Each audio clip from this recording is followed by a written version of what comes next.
Vascaíno do Cerrado. Fala galera vascaína, eu sou o Thiago Fontes, falo direto de Brasília, Distrito Federal, trazendo mais um vídeo pra gente trocar uma ideia, atualizações sobre tudo que tá rolando no Vasco. Antes, vou pedir uma moral, deixa o joinha, deixa o like, se inscreve no canal se você ainda não é inscrito. Quero falar da minha parceira, o XBET, é patrocinadora do canal Vascaíno Cerrado. Hoje tem Copa do Rei na Espanha, o Mallorca enfrenta o Real Sociedade, estão pagando 3,76 na vitória do Mallorca, 2,78 no empate, 2,30 na vitória do Real Sociedade. O link tá aqui, ó, primeiro comentário fixado, clicou, vai abrir a janelinha, o código promocional para você me dar uma força é do Cerrado. Você fez o cadastro, você já me ajudou. Aquele que quiser fazer uma fezinha, o primeiro depósito ou Pix no valor de até R$ 1.200, eles dobram em bônus para você usar no site, na plataforma. A XBET é parceira do canal Vascaíno Cerrado 2024. Lembre-se de jogar com responsabilidade e que é para maior de idade, beleza? Vamos falar de Vasco, eu vou começar aqui quase que com um boletim médico, né? Primeiro trazer a situação do Paulinho, que se lesionou aqui em Brasília, aquela torção no joelho, também foi tendão, né? E ele está esperando desinchar para poder operar. Essa é uma informação da Atenção Vascaínos, que a previsão é que ele faça essa cirurgia antes ou até a sexta-feira, tá? Fazendo a cirurgia, são 8 meses de recuperação. Por isso que eu falo que a gente perdeu praticamente o jogador para a temporada. 8 meses, ele vai ficar sobrando uns 2 meses finais aí para acabar o ano do futebol, né? Até voltar, pegar confiança, ritmo, é difícil, é complicado. Então a gente praticamente perde o jogador para o ano 2024. O Meia Jair, também outro que se lesionou sério, né? Lesão no ligamento cruzado do joelho, teve um rompimento do ligamento. Ele publicou uma mensagem nas redes sociais, é outro que vai ficar uns 8 meses parado também. E eu vou ler a mensagem do Jair, né? Porque esses jogadores eles se prepararam, fizeram uma preparação física muito puxada lá no Uruguai, aquele jogo desnecessário contra aquele time lá que bateu pra caramba, o tal Desportivo Maldonado, foi naquele jogo que o Verratti fraturou a costela. Mas vamos lá, vamos primeiro com o Jair, que diz o seguinte, ó: me preparei muito nas férias e na pré-temporada para ajudar o clube no máximo possível, mas infelizmente no clássico tive uma lesão grave que me manterá fora dos gramados por um tempo. Existem coisas que fogem do nosso controle e não conseguimos compreender o porquê. Isso só mostra o quão dependentes somos de Deus. Ainda que surja adversidades, em tudo glorificarei o nome do Senhor. Agradeço as mensagens de apoio e o carinho. Trabalharei para que possa me recuperar e voltar ainda mais forte. Essa é a mensagem do Jair. Força para o Jair, força para o Paulinho, para que os dois se recuperem e voltem o quanto antes. Eu falei do Jair aqui, teve gente botando mensagem que, isso aí, lá no Instagram, na @Vascaíno Cerrado.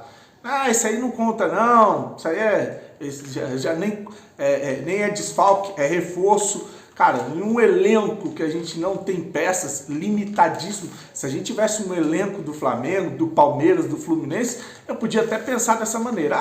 A gente tem muito jogador aí para função, mas a gente não tem. E os mais ou menos que a gente tem ou vendeu ou se machucaram, né? E ainda tem um cara que vem com um raciocínio desse, né?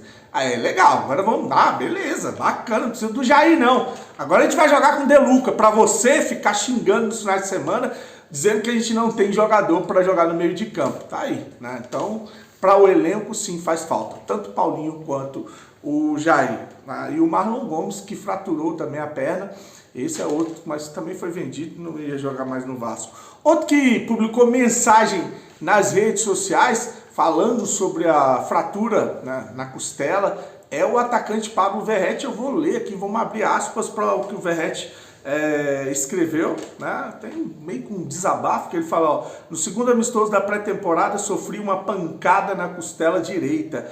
Em consequência disso, e a partir daí estou com uma lesão que não me permite desenvolver normalmente não só a minha profissão, mas também o meu dia a dia. Naquele momento até agora, a única coisa que pensei foi chegar no jogo de ontem, que era o jogo contra o Flamengo, com o ritmo de jogo e com o mínimo de dor possível e assim poder ajudar o time. Aí ele continua, né? Ele agradece aos médicos, da equipe médica que ajudou ele, aos companheiros, jogadores e o apoio da família, e fala que viu muita teoria sobre ele, tipo, muita mentira de jornalistas sobre ele, e por causa da experiência que ele tem hoje, ele aprendeu a não dar importância. Então tá aí o Verratti, deve ser com relação a uma possível saída dele, que tinha time interessado no jogador, não sei se era o Grêmio ou era o Internacional, acho que era o Grêmio, para substituir o Soares. Saiu muita coisa nesse sentido, que ele queria um salário maior, enfim. Tá aí a mensagem do Pablo Verratti, né? Vou falar de um outro jogador, lembra do Vinícius Paiva, aquele que pertence ao Carlos Leite, o Bacholinha, né? Ele foi emprestado pelo Vasco para o Sheriff da Moldávia. Ele tinha um contrato que acabaria agora em julho de 2024 e com o Vasco ele tem um contrato até dezembro de 2024. Pois bem, ele antecipou a volta, era um contrato, um empréstimo com opção de compra, ele não vai ficar na Moldávia, ele voltou, já está em, acho que é Sorocaba, fez exames médicos em Sorocaba e vai assinar mais uma temporada com o Ituano. Ele jogou a Série B com o Ituano no ano passado. Lembra que o Vasco foi para aquele último jogo contra o Ituano no ano passado? Não, ano retrasado, né? O Vasco jogou aquele último jogo contra o Ituano, que precisava vencer para voltar para a Série A. O Vinícius Paiva tinha feito um excelente ano com o Ituano chegou a cogitar a possibilidade de pagar multa, acho que era 1 milhão, para ter o Vinícius em campo contra o Vasco, né? E ele queria muito jogar, inclusive, contra o Vasco. Então tá aí ele voltando para o Ituano para jogar o Paulistão e mais uma Série B. E dessa vez, se ele assinar com o Ituano, é despedida, não joga mais pelo Vasco. Tá aí o Vinícius Paiva saindo, né? O Carlos Leite, que era o cara que mandava na base e no elenco do Vasco, agora é um tal de André Curi, né? O André Curi tá dominando tudo aí, né? Ele que indicou treinador, executivo, ele que trouxe uma pá de jogadores. Esse André Curi é o novo Carlos Leite do Vasco, né? Inclusive, ele é dono do passe do atacante David, né? O David, eu vou trazer um número que espanta, né? Ele não participa de gol, nem com assistência e nem fazendo há mais de 7 meses. A última vez que ele fez um gol foi no jogo, no clássico, né? São Paulo e Santos. São Paulo venceu o Santos por 4-1 no dia 16/7 do ano passado.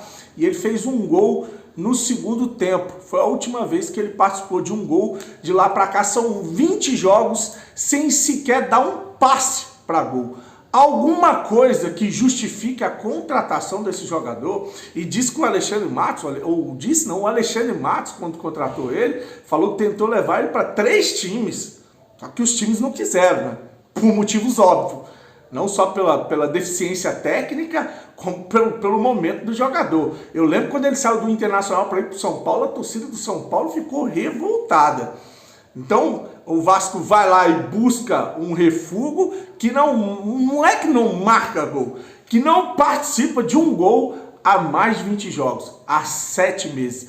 O Sebastião Ferreira, que veio no ano passado, mais de um ano sem marcar gol. Olha isso, com esse perfil de contratação, você acha que a gente vai para onde? Não tem condição, né?